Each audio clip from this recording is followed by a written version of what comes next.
The talk of the town at the moment is a recent announcement by the Minister for Education, Dr. Mahendra Reddy, that there will be tablets, electronic devices introduced for students in year 12 and 13 as a means to replace textbooks. At least that's what the understanding is among a lot of people, and it has generated discussion. So to find out more about this initiative and how it's going to work, we are joined by none other than the Minister himself, Dr. Mahendra Reddy, to talk about some of the initiatives that he intends to introduce in the months and years to come. Dr. Reddy, thank you very much for being on the show tonight. You were speaking at the National Library Week celebrations where you mentioned that you're working on introducing tablets as a means of a teaching learning tool, and the understanding is that textbooks will be done away with, and this will become the norm for classes for year 12 and 13. It has generated a lot of discussion. A lot of people are talking about whether this will work, whether it will be successful or not. But let's first of all explain how you intend to make this work. Are you going to hand students tablets and take away textbooks altogether? Edwin, last year, Honorable Prime Minister launched formally Ministry of Education's digital literacy program. Digital literacy includes a lot of things to enhance and make students' learning environment very interesting and fulfilling. When I was speaking at the library launching of the Library Week, what I said to children is that we are kind of have a mindset about our static library. Let's say Super City Library here or Nandi Town Council Library. But in this day and age with technological developments, we want to take the libraries to the people.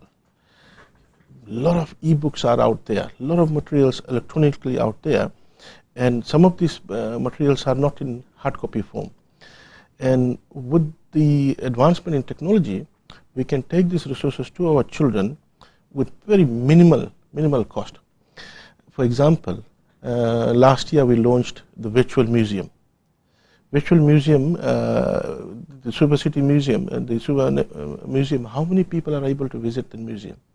So what we did is we went and digitized the artifacts there. I had voiceovers so that children, when they go to a museum homepage and then they log on to museum site and watch see all those artifacts, read about it, and also there's a voiceover. So in that context, what I said is that as part of the digital literacy project that was launched last year, we now want to move towards providing a full digitized learning experience to our students. And that we want to roll out next year, maybe term 1, term 2. And that's where these tablets come in. Look, in that I mentioned that you look at now what's happening. Students are carrying thick textbooks, and they're doing 4 or 5 subjects. They will be carrying 4 or 5 textbooks. You can see these little children, kids, in lower high school, they're carrying this bag full of books, apart from the stationaries and other exercise books that they're carrying.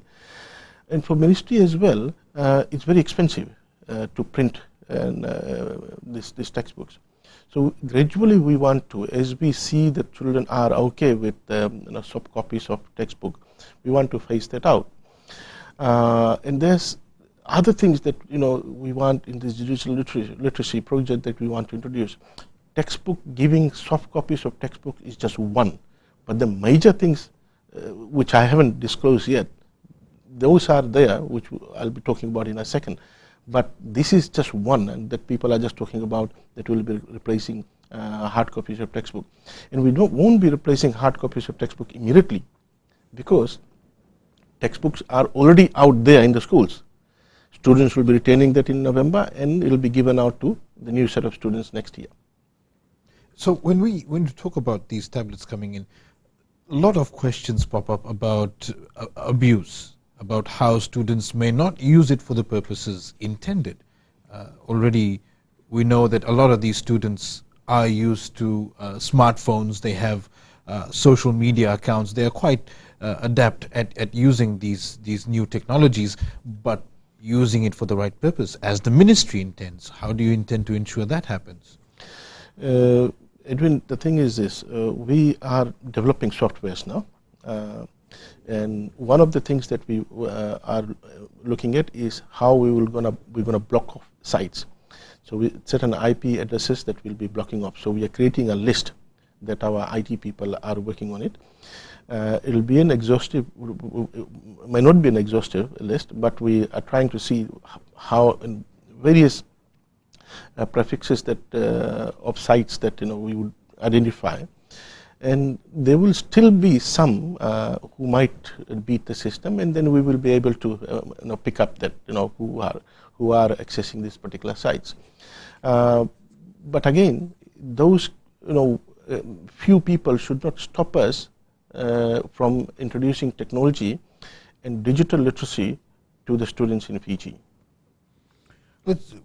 We'll talk more about the issue of abuse, but I want to take you back to you mentioned that the textbook aspect is only one chapter, or so to speak, in the introduction of e-learning. What other innovations can we expect? The three main, other than that uploading of soft copies of textbook, there are three main other motive which is part of the digital literacy program. One is we want interactive learning to take place, interactive teaching to take place in classroom. For that, we need students to have a tablet or a laptop, and the teacher to undertake those interactive teaching in the classroom.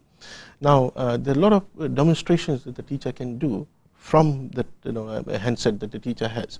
So we want to develop that. Secondly, we have just pretty much completed an application which will allow students from within the school or different schools to come on that platform and have discussion. So student discussion platforms, say for example a student from Yasawa North or a student from Kandavu High School or Richmond High School putting on the platform saying, I don't know how to solve this problem. And here there's a student from Jainaran College or a Colombo Secondary School saying, this is how you solve the problem. And then we have got our experts in the curriculum section who will be watching the discussion in the platform and say, this is how you should be doing it. So this will encourage students to come forward and start discussing the various problems, whether it's mathematics or chemistry. So in that software that we have actually finished developing that, because this project was launched last year. We are developing platform for each subject: chemistry, biology, accounting, economics, English, history, geography, etc. So we will have students coming over and chatting and discussing about various problems and projects that they've been given. So that's the other one. The third one is that Dr. Reddy, let me pause you there. We'll talk about the third topic, but we'll take a quick break. When we come back, we'll continue discussions.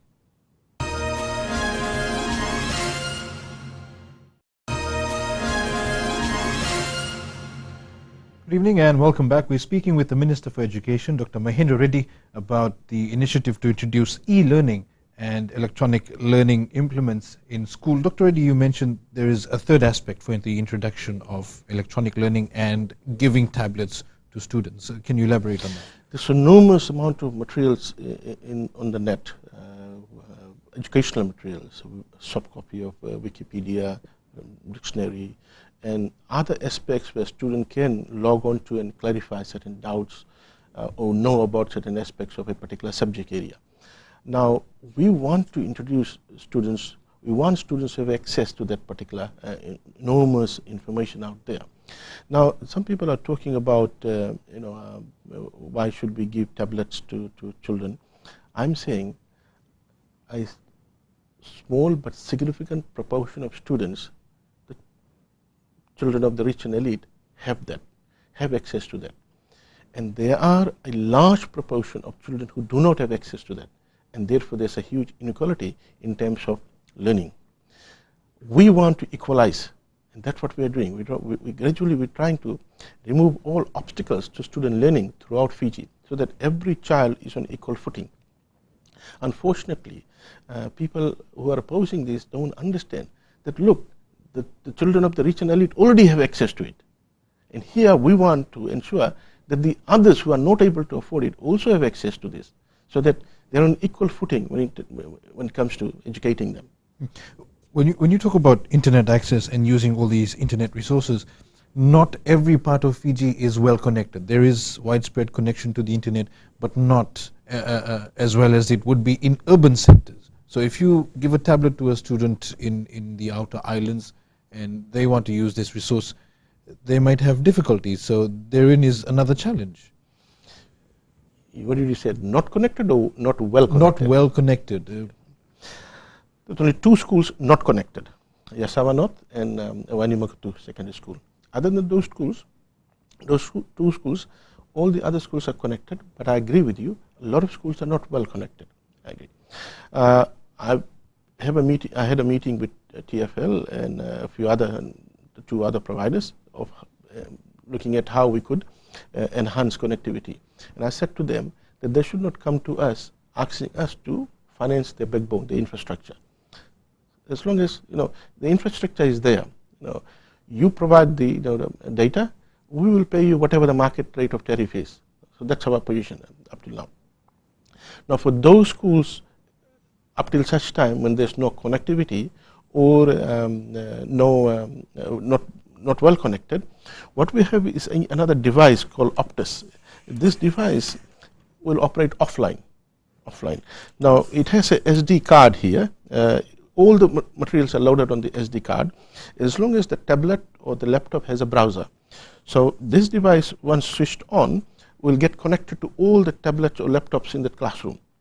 And all these materials, there's an address, IP address of this materials loaded on the SD card.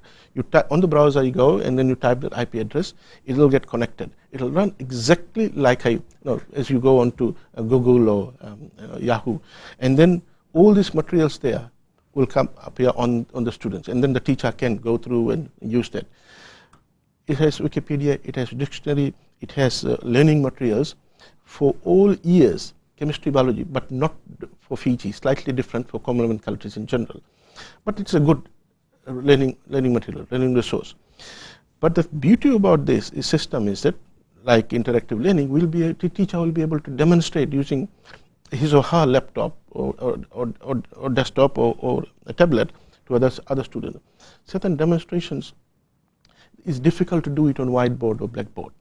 So you can do it using this device. So this device will allow that second objective that we have about interactive teaching in the classroom as well as access to materials. So what we're going to do is also we want to give this device to every school, one of this device, along with the SD card loaded with those materials. Well, you're starting off with year 12 and 13. What extent of the teaching learning will be taken over by these means from next year? Are we talking about the entire? No, absolutely not. Absolutely not. The idea about digital literacy is to complement and enhance the learning environment of the student. So normal teaching will continue from term 1. As soon as we are able to secure the tablets, then we will roll the first step out.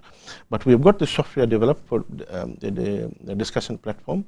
We just are waiting for a donor to come over to provide us with the tablets. And we are also looking at providing minimum data to every student per month, a data package. And then the students, parents can top up, for that month.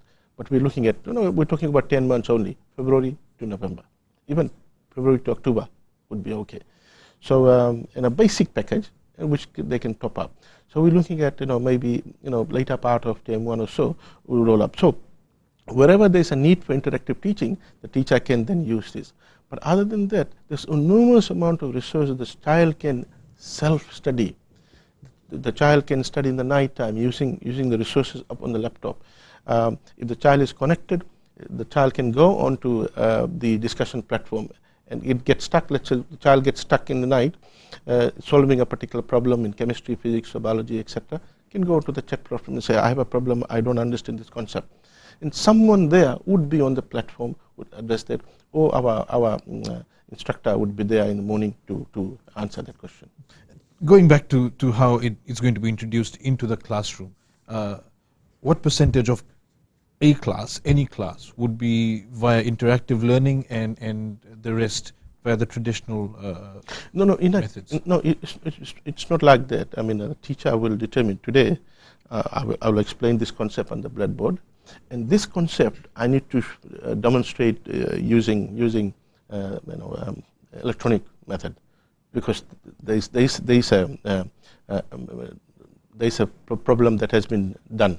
So then the teacher will demonstrate using that. Dr. Reddy, when we come and back, it could be full class that day during using the interactive learning. When we come back, we'll look at more.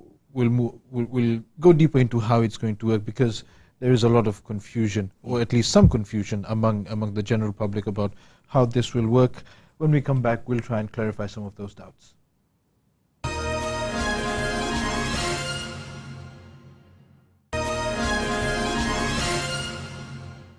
Welcome back to For the Record. Our guest tonight, the Education Minister, Dr. Mahendra Reddy. Dr. Reddy, you've explained how the e-learning platform and the issuance of tablets to students is complementary to the ongoing teaching learning method that exists. Now, when you made the announcement about tablets being introduced and students using it as a learning tool, the perception that was created, I suppose, is that the ministry is doing away with the current method of teaching and learning that exists, that has existed for decades. Absolutely not. Absolutely not. We want to complement that because we believe there's enormous amount of material available there electronically, and we want students to have access to that. We want students to have access to problem solving done elsewhere, which could broaden the students' thinking horizon. So there's so much resources out there which students are not able to access because they don't have the basic handset to connect to the net platform. So that's what we want to do. Our objective is to equalize students across the country. At the moment, there's inequity. The children of the rich, they are able to afford, and therefore they are able to learn from the material resources out there in the internet, and children from poor households are not able to have access to internet because they don't have the basic handset. Will they be tested on this platform? Will exams be done electronically? Not exams, but we want to load test banks. We are developing test banks. So let's say a physics student in year 12 would want to test herself in term 2. So she will click to term 2 physics exam for year 12, and she can do an online exam, and the solution will be there. So he or she can test herself out. So there will be test banks, but not the final exam. That external exam won't be under the system, electronics. How soon before this program is rolled out in other years apart from 12 and 13? What sort of a program are you looking at? We want to look at 12, 13 and see how it goes, and what are some of the bugs that we need to deal with. But we're quite excited about two things in particular: the discussion forum for students, managed by our expert in the curriculum section, and second is students accessing the enormous amount of information out on their net platform while we are protecting them. The issue of responsibility, you hand the tablet to the student. What they do with it outside of school, you can't really control, because it's remote, it's digital, it's over the internet. You can't have somebody policing that every minute or every day. How much of a responsibility will the students have to take, bearing in mind that they'll be excited about it, they will want to explore, and they possibly may not have had this access before? And the second issue of parental monitoring or parental guidance during these times. I agree with you. That's a concern. That's a concern for every parent. For how long are we going to hide technological devices from our children? I think it's time we introduce the device to the child and say, this is what you can learn from it, and this is some of the things that you should get on. It will affect your learning and the core responsibility. And as far as the various ways of doing it, and that's education, educating the children about not going to certain sites, but we will ensure that we will block off those sites, and that's what we're working on to ensure that they don't get into Facebook and other sites. And we were trying to do an exhaustive list, but there may be some sites left out. We will try to work that out, how we deal with them. But the thing is that how many children are being monitored when they are going to internet cafes? When they are spending time with the friends, and they have a tablet. Who is monitoring them? It's better to educate them, talk to them about it, and identify to them all the educational sites that they can access to broaden their horizon, to get information about what's happening in the world around them. Where are you getting the templates from in terms of countries which have successfully implemented this sort of teaching and learning? Look, Finland is way ahead in terms of education, known as world's #1. South Korea is there. India, they have got one device per child policy. They're introducing that. Australia and New Zealand as well. They are moving towards. Australia moved about 10 years ago into digital platform. I think 2000. To early 2000. We want our children to be globally relevant. We want our children to be IT savvy. We want our children to grow with having global knowledge. Otherwise, our children will become irrelevant. And we cannot hide.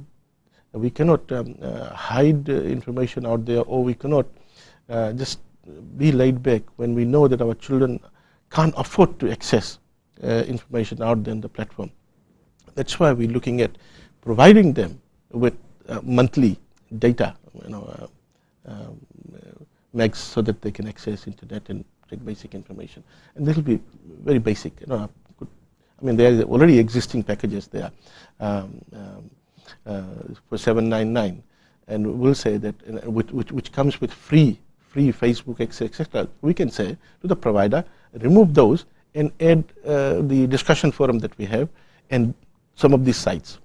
The discussion forum and the method by which this e-learning will be implemented, do you see your experts that you spoke of and teachers being under more workload, having to implement this e-learning, and then having somebody actually looking at a website where there could be thousands of students? That will be our internal ministry headquarters. We might have to appoint additional people, but it may also reduce the workload of teachers. Because a lot of problems students will be able to solve from discussion forums.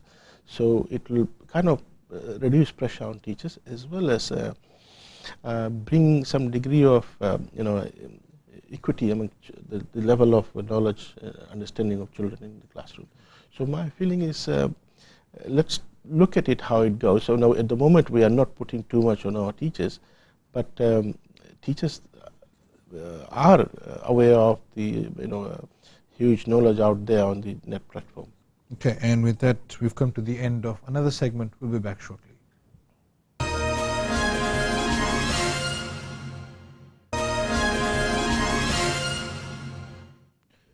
Welcome back. Dr. Reddy, I'd like to turn towards some other initiatives of the ministry, but before we wrap up this issue of e-learning and the provision of tablets, have you looked at what this will cost the ministry and over what period? The tablets with data SIM would cost us about close to 3 million and 3.3 million, but we're looking at an external donor. But the thing is that if we decide that we will provide it to year 12 and 13, then next year the 13 will be out, 12 will take the tablet to 13, so we'll only have to provide 12. So that's about 14,000 students. So then if we maintain 12 and 13, every year we only provide tablets to the new year 11 one who comes to 12. But our idea is to go down. Now the second cost is data cost. Data cost, like if you look at a $10 package per month, we're looking at about, again, 2.6 million so per year.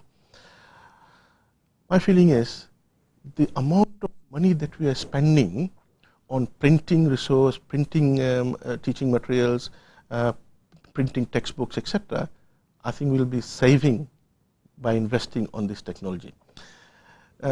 Secondly,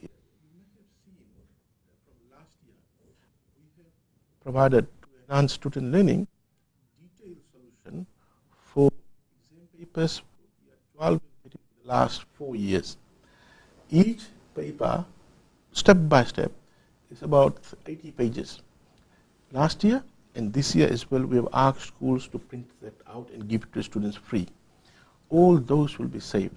So those savings will be channeled towards this. My feeling is there will be no additional cost other than the initial capital outlay that we'll be making every year.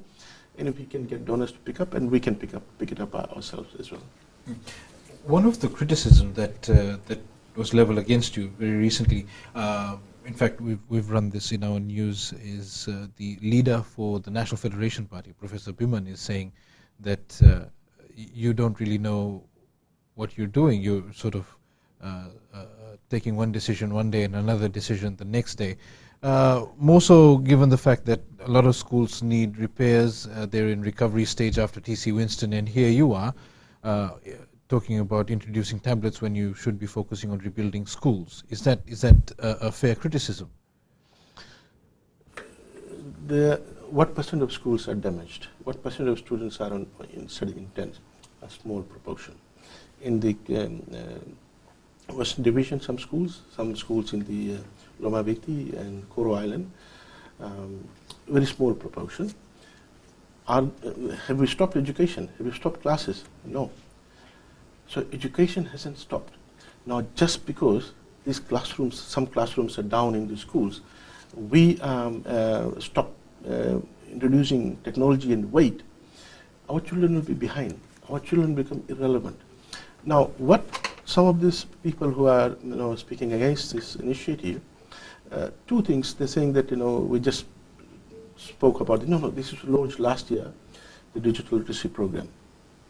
Now, then we got a bit backtracked because of the cyclone. So we're looking at next year now instead of this year, which was launched last year for this year. Because of cyclone Winston, we're holding on. We want to go into next year. But the thing is this. Children of the likes of Biman Prasad and the others have access to tablets and laptops. But the children in the interior, maritime zone, in squatters, they don't have access to tablets and laptops. We want every child to have that. If Biman Prasad and them don't want the children of the poor to have tablets or laptops, etc., I wish him well. Okay, let's move on from the issue of the tablets, and we've sort of gone into our next segment about the recovery and rebuild process. There's been a lot of talk on social media as well. People talking along the same lines. Instead of giving tablets, you could pour that money into the repairs and rebuilding. But Edwin, the problem is, the thing is that what they don't understand, money is not an issue for rebuilding schools. Money is there. Money has been allocated. Over 200 million has been allocated to rebuild the schools. Who has said that money is the constraining factor? The constraining factor is building materials. First, in the initial stage, it was the speed at which we were able to get scoping done by engineers, because of the limited number of engineers and the spread of schools, not only in the interior but also maritime zone. Now that's completed, going out for tender. Construction companies have submitted. But the thing is that, where are the materials? This government is about building back better so that in future we don't face the same situation as we are facing now. We don't want to pick up hammer and nails and run and start putting the corrugated iron there, because again we're looking at probably cyclone next year or year after or so, and we don't want this situation to happen again. When we talk about the reconstruction and the situation that now exists with the lack of materials, it's widespread, not just schools, people rebuilding their homes, they're also facing the same problem. But for the rebuilding program, how badly has it affected the plans to get these schools back on track? How much of a delay are we looking at? Hopefully by end of term 1, all schools should be done. And in the meantime, the temporary learning facilities continue? Continuing. Also, remember, there are quite a few schools which are back. I mean, for example, a school like Bailey Memorial Primary School, which was completely destroyed. Students were moved to other school. The education was interrupted. 3 weeks ago, in the first week of term 3, I went and opened the school, totally constructed. Now, then we have got the other category of schools where 1 classroom, 2 classrooms were destroyed. The school committee using FEG money, the free education grant, as well as assistance from private sector, they were able to construct it. Then we have got this Navesawa SDA college here in in the Talebu area. We opened the school. The students were studying at the old Fulton College. We just did the opening 3 weeks ago. The school is open now because one of the private sector constructions, Karthika Construction, came and did the whole construction worth about 120,000 Fijian dollars. That school is up and running. So it's not that everything is static. No. There are schools which are coming into and moving students out of tent because they are gradually being reconstructed.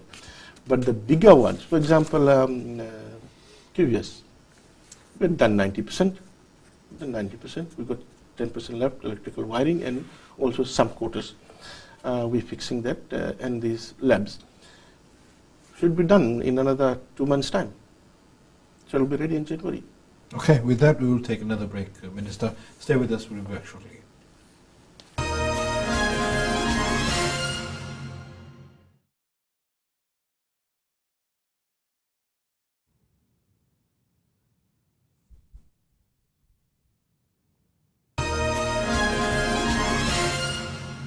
Good evening, welcome back. Just before we wrap up for the evening, we still have the Education Minister with us tonight.